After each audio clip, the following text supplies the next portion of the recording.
La parole à présent pour les socialistes et apparentés à Pierre Priptich.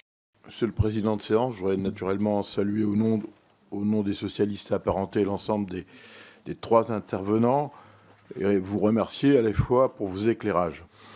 Au lendemain de l'investiture de Donald Trump se confirment en effet les contours d'une scène internationale totalement bouleversée.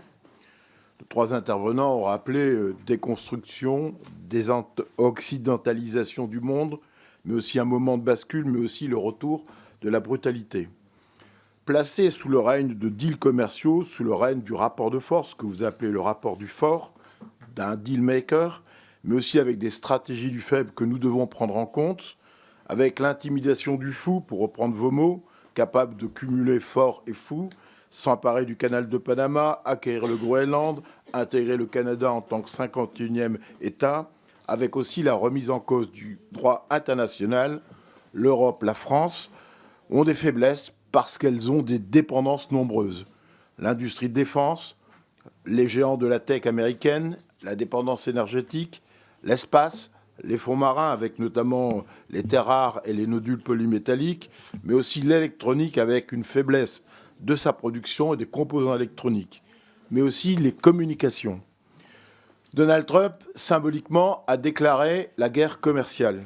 Il a déclaré aussi, ça n'a pas été peut-être suffisamment souligné, la guerre fiscale. Parce qu'à peine élu, il a dénoncé l'impôt minimum de l'OCDE, 15% sur les profits des multinationales.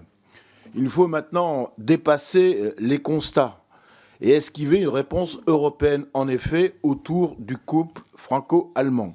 Symboliquement, Donald Trump, vous l'avez rappelé, a mis en scène un investissement de 500 milliards de dollars autour d'un réseau gigantesque de data centers capable de décupler les puissances de calcul, mais aussi d'être un acteur majeur de l'intelligence artificielle. La question, entre guillemets, est simple.